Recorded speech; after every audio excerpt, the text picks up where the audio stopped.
Olá! Este episódio é baseado no caderno de estudos elaborado pelo professor Dr. Marcelo Lessa, idealizador e mentor do projeto ENAC Turbo. Hoje vamos analisar o caderno que trata da revolução silenciosa dos cartórios e de como a burocracia no Brasil está mudando. Uma transformação gigantesca que está redesenhando processos que pareciam imutáveis para simplificar a vida de todo mundo. Vamos mergulhar nessa revolução da desjudicialização. E para começar, vamos direto com uma pergunta que, olha, até pouquíssimo tempo atrás a resposta era uma só. Impossível. Imagina só a cena. Uma família precisa resolver um inventário, mas um dos herdeiros é menor de idade. O caminho era um só. Um processo judicial que a gente sabe podia ser longo, caro e bem desgastante. Mas acredite, o cenário agora é outro. Pois é, o que parecia um beco sem saída agora é totalmente possível. E essa mudança toda faz parte de um movimento muito maior. Um conceito-chave que todo mundo precisa dominar: a desjudicialização.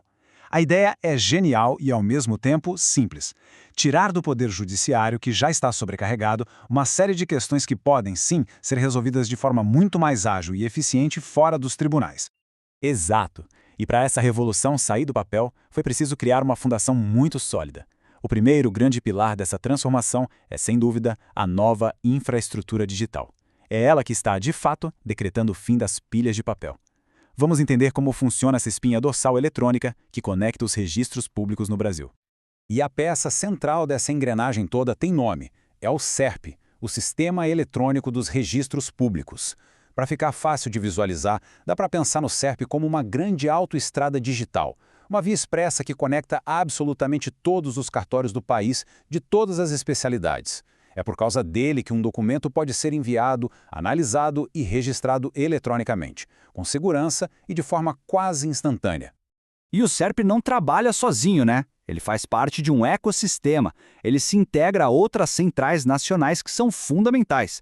Por exemplo, a Sensec, que permite consultar testamentos em qualquer lugar do Brasil. A Senaprot, para tudo que envolve protestos. E a CNBIB, que centraliza as ordens judiciais de indisponibilidade de bens. É tudo interligado, formando uma rede robusta de informações. E para não deixar nenhuma dúvida de que esse caminho é sem volta, a própria Lei de Registros Públicos foi atualizada. E essa citação aí é poderosa. O recado da lei é muito claro. A era digital não é mais uma opção, é uma obrigação. É vedado, é proibido recusar um documento eletrônico que esteja no padrão. Isso força a modernização e, mais importante, garante o direito do cidadão de usar os meios digitais. Com a base digital construída, entra em cena o segundo pilar dessa revolução: a transformação do papel do tabelião. Ele deixa de ser visto só como aquela figura que autentica um documento ou reconhece uma firma. Ele passa a ser um agente central na solução de conflitos, ganhando ferramentas novas e muito importantes para isso. Exatamente. Como o professor Lessa sempre destaca, a lei deu um verdadeiro kit de ferramentas novo para o tabelião. Ele agora pode atuar como mediador e conciliador, ajudando as partes a chegarem a um acordo. E atenção a este ponto que é crucial: ele pode ser árbitro. O CNJ já definiu que a arbitragem na esfera extrajudicial é competência exclusiva dos tabeliães de notas. Além disso, tem a criação da conta notarial vinculada, que é uma ferramenta fantástica para dar segurança aos negócios. E o que seria essa conta notarial vinculada ou escrow account?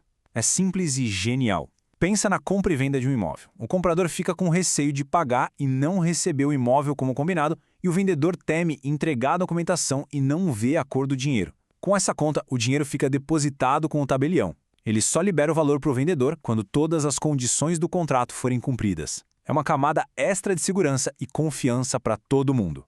Agora a gente chega no ponto que talvez tenha o maior impacto direto na vida das pessoas: as regras para divórcios e inventários, que por décadas foram sinônimo de processos judiciais, passaram por uma transformação radical.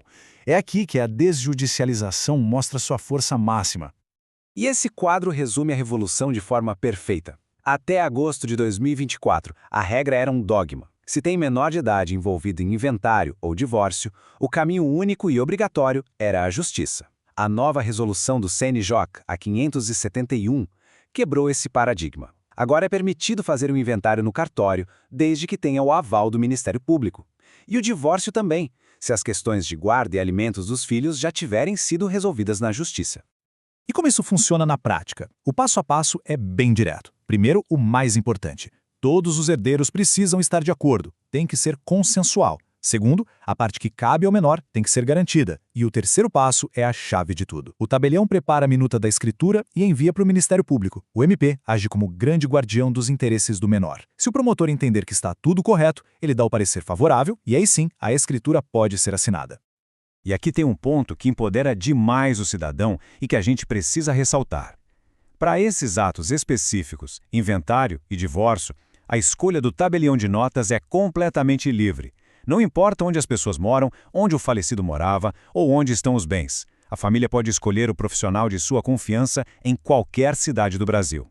Isso é fantástico, porque estimula a competição e a busca por um serviço de mais qualidade. Ok, a gente já viu a infraestrutura digital, as novas regras, o novo papel do tabelião, mas no fim das contas, o que a sociedade realmente ganha com tudo isso? Qual é o impacto prático dessa grande mudança na forma como as questões legais são resolvidas? Vamos resumir os benefícios. Mas antes de resumir os ganhos, vamos esclarecer um ponto que gera muita dúvida. Uma clássica pegadinha. Se agora tudo é digital, seria possível, por exemplo, comprar um imóvel que fica lá em Manaus e fazer a escritura com tabelião de confiança aqui de Porto Alegre? A resposta não é tão óbvia quanto parece.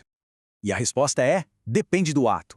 Para atos que envolvem imóveis, a regra de competência territorial continua valendo, mesmo no digital. A escritura tem que ser feita pelo tabelião do município onde o imóvel está ou do município onde o comprador mora. Então, no nosso exemplo, não seria possível usar o tabelião de Porto Alegre. Para outros atos, como procurações, a regra já é outra. Esse quadro resume o básico para não errar. Então, resumindo o que a gente ganha com essa revolução, primeiro, agilidade. Muita agilidade. Um inventário que levava anos na justiça pode ser resolvido em semanas. Segundo, menos custos, com certeza. Menos taxas judiciais, menos despesas. Terceiro, uma justiça mais eficiente. Os juízes e servidores ficam liberados para focar nos casos realmente complexos.